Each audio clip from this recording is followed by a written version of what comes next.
Hello once again. I'm Dave Gibson from Third Wednesday Magazine, here with another in our series of readings by poets who contribute to our magazine. A frequent pushcart and best of the net nominee, V.A. Smith, has published work in several anthologies and in dozens of literary journals, among them Southern Review, Calyx, Crab Creek Review, West Trade Review, and thankfully Third Wednesday. Her first two books, Biking Through the Stone Age and American Daughters, were published by Kelsey Books in 2022 and 2023. Her third collection, Adaptations, was published by Green Writers Press in 2025. Her chapbook, Urbanity, will be published by Stephen Kitchens Press in 2016, and she will also serve as River Heron Review's poetry editor. And now, here is V.A. Smith.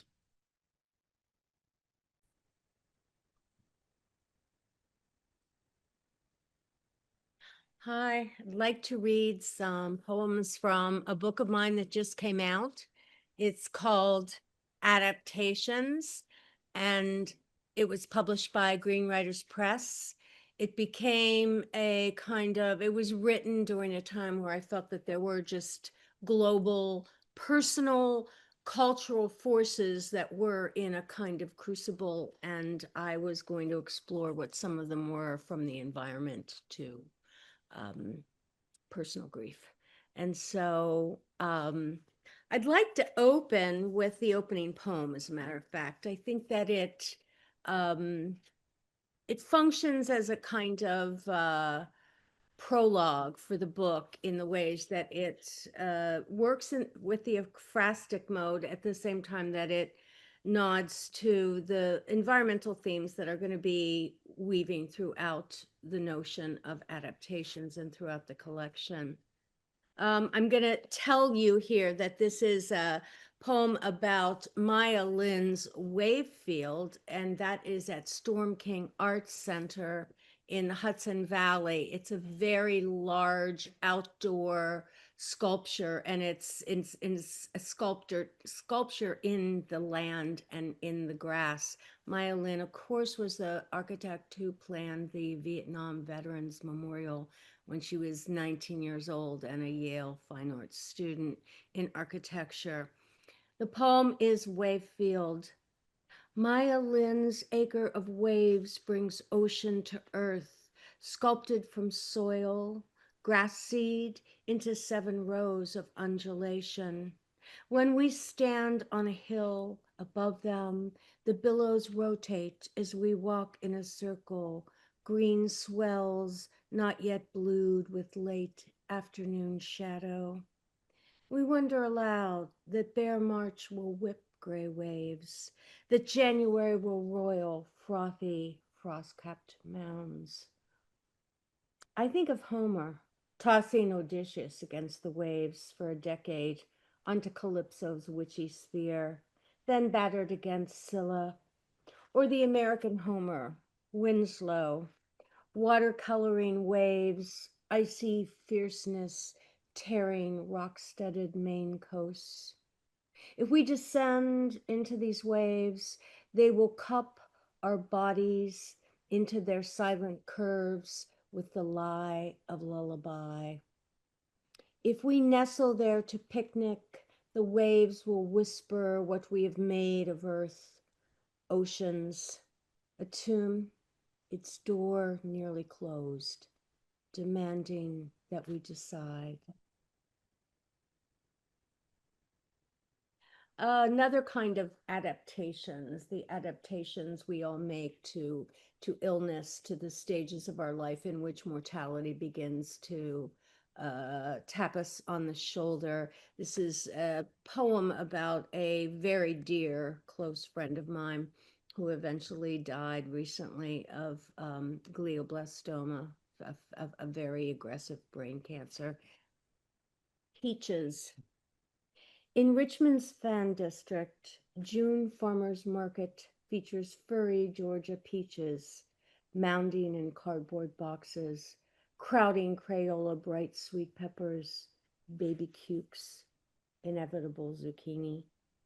My friend and I cannot not see these fruits as Cézanne saw them, graceful globes never falling, never blemished or eaten. Who would fault us? We're not naive aesthetes, precious hoarders of Grecian urn nevers, but best pals since high school. One trapped in sorrow, like her caged son, imprisoned, the other holding her own against brain cancer. She's stuck on buying the bargain bushel, but her husband will not house all those peaches, and he's hidden her bank card, her brain begging her, he claims, to overspend. They'll just rot in our fruit basket, he wagers. Perhaps. But we crave juice and joy from this fruit, pies cooling, oozing orange syrup, tomatoes sliced with basil and peaches, chicken grilled with stone fruit, brushed with balsamic. I buy the peaches, see lapis blue bowls in her kitchen, toppling with smudges of pink, yellow, and rouge.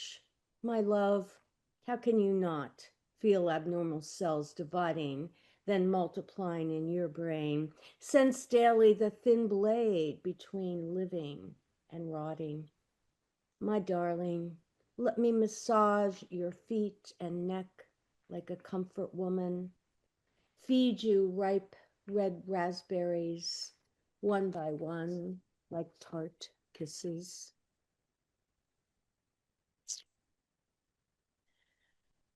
I've got a prose poem here that engages with organized religions and spiritual moments of awareness. History with Jehovah's Witnesses. Clustered outside the ShopRite most days, draped in no-nonsense dark fabric, they smile and nod each time I take their watchtower pamphlet. I am mesmerized by the dozens of tiny bodies, black as licorice nibs, without faces or clothes, caught up in the rapture, spinning, arms akimbo, appearing to climb, if not crawl or claw, their way heavenward. These are drawn in sepia, signal serious end times, though my Episcopalian grandmother and mother smirk at me as they test the tomatoes, reach for a bloodied roast wrapped in plastic.